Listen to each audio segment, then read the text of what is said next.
আমার আল্লাহ উপহার দিয়েছেন। জরহুম গোত্রের লোকরা বলল, আপনি এই মরুর প্রান্তরে একা থাকেন, ভয় লাগে না? হাজেরা বলল, আমার তো আল্লাহ আছে, যার আল্লাহ আছে তার কোনোই ভয় নাই। জরহুম গোত্রের মানুষগুলো বলল, আপনি যদি অনুমতি দেন তাহলে আপনার ঘরের পাশ দিয়ে আমরাও ঘর বানিয়ে থাকতে পারি। হাজেরা মনে মনে বলল, এটাই তো চাচ্ছিলাম। জরহুম গোত্রের মানুষগুলো হাজেরার ঘরের পাশ দিয়ে ঘর বানাতে লাগলো। মরুশূন্য এলাকার জনমানবহীন প্রান্ত, এখন কয়টা ঘর উঠে গেল। হাজেরা দেখলো ওই জরহুম গোত্রের মানুষগুলো জমজমের পানি কলস ভরে ভরে নিয়ে যায়। হাজেরা বলল, তোমরা কি ভুলে গেছো যে এই পানির সর্দার হচ্ছি আমি, আল্লাহ আমাকে দিয়েছে পানির মালিক।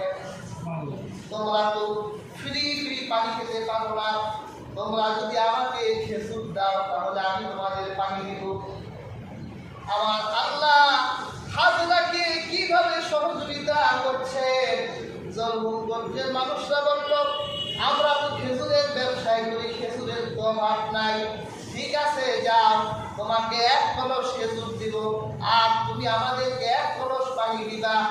এইভাবে যখন জরহুম গোত্রের মানুষগুলো হাজেরার সাথে পানি আর খেজুরের দেনা বিনিময় করছিলেন, আমার আল্লাহ রব্বুল আলামিন জনমানবহীন প্রান্তরটাকে মানুষ দিয়ে পরিপূর্ণ করে দিলেন। এখন মানুষ হয়ে গেল। হযরত ইব্রাহিম মাঝে মাঝে এসে দেখতেন যে এখন আর হাজেরা একা নাই, হাজেরা প্রতিবেশীও বা এক ঘটনা এসেছে। হযরত ইসমাঈলকে হাজেরা বলল যে তুমি জরহুম গোত্রের মানুষের কাছে আরবি ভাষা শেখো, কারণ তারা খুব ভালো আরবি ভাষায় কথা বলতো। জরহুমের কাছে হযরত ইসমাঈল আরবি ভাষা শিখতে লাগলেন। হযরত ইসমাঈল যখন শিশু ইসমাঈল থেকে কিশোর হলে, কিশোর থেকে যখন তিনি যৌবনে পদার্পণ করলেন, আল্লাহ তাআলা হযরত হাজেরাকে এই দুনিয়া থেকে উঠিয়ে নিয়ে গেলেন। হযরত ইসমাঈল একা হয়ে গেলেন। জরহুম গোত্রের মানুষেরা বলল, ইসমাঈল, তোমার বাবা তো সেই সিরিয়া থাকে আর তোমার মা ইন্তেকাল করেছে, একা হয়ে গেছো। আমাদের জরহুম গোত্রের খুব সুন্দরী রূপসী নারীরা আছে, তুমি যদি চাও তাহলে আমাদের জরহুমের একটি সুন্দরী কন্যার সাথে তোমার বিয়ে বসাই দিতে পারি। হযরত ইসমাঈল দেখলো আসলে কথা খারাপ না, রান্না বান্না করতে হয়। রাজি হয়ে গেল। জরহুমের মানুষেরা তাদের গোত্র থেকে একটা মেয়েকে ইসমাঈলের সাথে বিয়ে দিলেন। হযরত ইসমাঈল চিঠি লিখলেন, সিরিয়ায় বাবার কাছে আব্বা বিয়ে করেছি, যত তাড়াতাড়ি সম্ভব একটু এসে নতুন বউ দেখে যান আর আমাদের দুজনের জন্য একটু দোয়া করে যান। হযরত ইব্রাহিম চিঠির জবাব দিলেন, বাবা, আল্লাহ দিনের প্রচার নিয়ে আমি খুব ব্যস্ত, সময় পেলে আমি তোমার বাড়ি আসবো, তোমার স্ত্রী দেখে যাব, দোয়া দিয়ে যাব। একদিন এই হাদিসটা বুখারী শরীফে এসেছে। একদিন হযরত ইসমাঈল শিকারে বের হলেন, স্ত্রী বাড়িতে একা। হযরত ইব্রাহিম নবী একটা উটের পিঠে বসে, একটা ঘোড়ার পিঠে বসে তিনি ইসমাঈলের বাড়ি এলেন, সালাম দিলেন। ঘরের ভিতর থেকে জবাব এলো, কে? ইব্রাহিম বলল, আমি এক আগন্তুক, তোমার স্বামী ইসমাঈল কোথায়? তখন ওই নারী ঘর থেকে জবাব দিল, আমার স্বামী ইসমাঈল শিকার করার জন্য বাহিরে গেছে, সে শিকার করতে বাইরে গেছে। তোমরা কি খাও? ঘর থেকে জবাব এলো, আমরা কি খাই তা বলা যাবে না। আমরা একদিন খাই তো আরেকদিন খাই না। একদিন খাবার ভাগ্যে জুটলে আরেকদিন জুটে না, কি বলবো। মাঝে মাঝে গোস্ত খাই, আবার গোস্ত না থাকলে মাঝে মাঝে ফল খাই। তখন আল্লাহর পয়গম্বর হযরত ইব্রাহিম বললেন, তোমার স্বামী যদি বাড়িতে আসে তাহলে তোমার স্বামীকে বলবে ঘরের চৌকট ভালো না, সে যেন ঘরের চৌকটটা বদলাই দেয়। বাড়ির চৌকট ভালো না, এটা বদলাইতে বলল।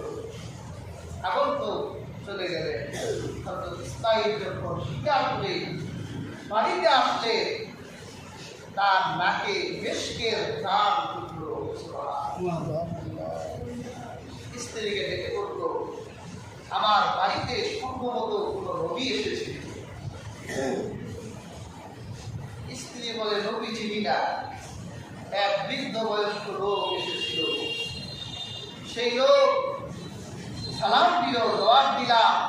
সেই লোক প্রশ্ন করলো, তোমরা কি খাও?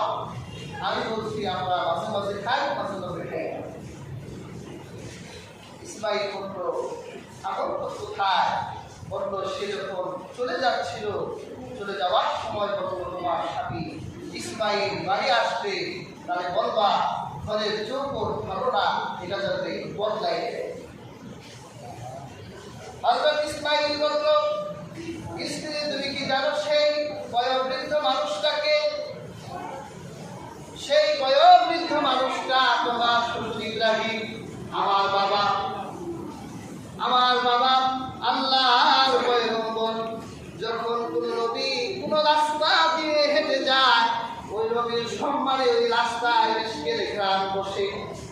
আমি যখন বাড়ি এলাম, আমার নাকে যখন মেশকের ঘ্রাণ ঢুকেছে, তখনই আমি বুঝেছিলাম আমার বাবা আমাকে দেখার জন্য এসেছে। তুমি কি জানো ঘরের চৌকট বদলাইতে বলছে? চৌকটটা কি? স্ত্রী বলল, তা তো জানি না, আমাদের চৌকট তো ভালোই, দরজা তো ভালোই। তখন ইসমাঈল বলল, না রে স্ত্রী, তুমি বুঝো না, ঘরের চৌকট হলো আপন বউ। আমার বাবা মেসেজ দিয়ে গেছেন যে তোমার বউ ভালো না, বউ বদলাই ফেল। বলল, সেই কথা বললো কেন? বলছে, সেই কথা এই জন্য বলেছে যে তোমার ভিতরে আমার বাবা আল্লাহ প্রতি শুকর গুজার, এটা বাইরে দিয়ে আল্লাহ কৃতজ্ঞ বান্ধব। তুমি আমার বাবাকে জবাব দিতে পারোনি যে আমরা ভালো আছি আলহামদুলিল্লাহ, আমরা খাই আর না খাই, কিন্তু আমরা ভালোই আছি, আল্লাহ আমাদের ঘরে সুখ এনেছে। এই সুখটা তুমি আমার মহান মনি আল্লাহর সামনে স্থাপন করতে পারো।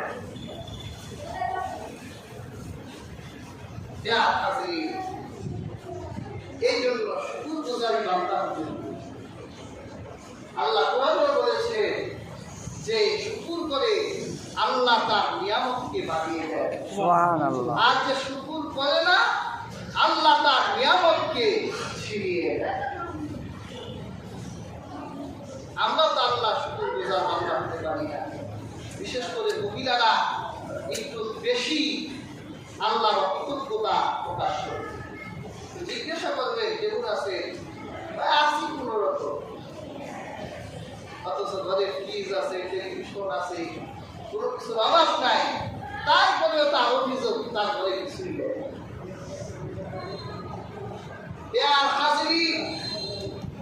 আমার আল্লাহ শুকুর গুজার বান্দা হতে হলে আমি ক্যালকুলেশন করে দেখেছি যে আমরা আল্লাহ শুকরিয়া করতে পারি না, কারণ আমরা বস্তুবাদী মানুষ হয়ে গিয়েছি।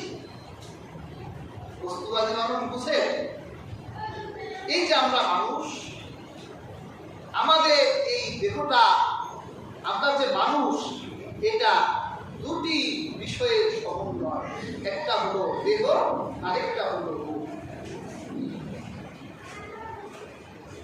মানুষের এই দেহটাকে আল্লাহ মাটির সাদৃশ্য নির্যাস থেকে সৃষ্টি করেছে।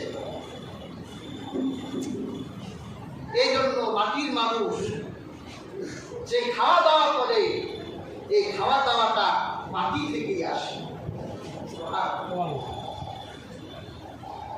আপনি ভাত খান, হয় কোথায়? মাটি।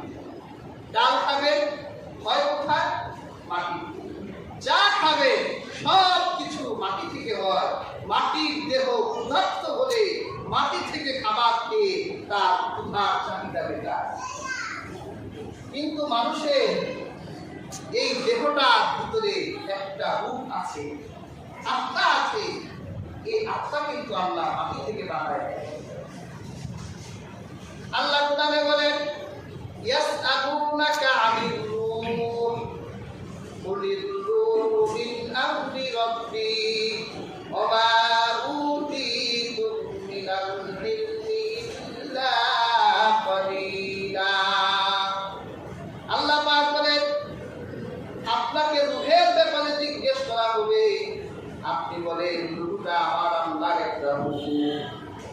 এর মানে হলো রূহ আকাশ থেকে এসেছে। এই রূহটাও ক্ষুধার্ত হয়, রূহেরও ক্ষুধা লাগে, কিন্তু দুনিয়ার খাবার দিয়ে আপনি রূহের ক্ষুধা মেটাতে পারবেন না। রূহ যেখান থেকে এসেছে ওখানের খাবার দিয়ে রূহের ক্ষুধা মেটাতে হবে। আমার আল্লাহর কাছ থেকে এসেছে, আর রূহের খাবার আসছে আমার আল্লাহর কাছ থেকে। রূহের খাবার হলো 30 পারা কোরআন। এই কোরআন আমার আল্লাহর কাছ থেকে এসেছে। যখন আপনার রূহ ক্ষুধার্ত হয়ে যায়, আপনি যদি এই রূহকে খাবার না দেন, আপনি যদি এই রূহকে কোরআন না শোনান, কোরআনের মজলিসে এই রূহকে না বসান,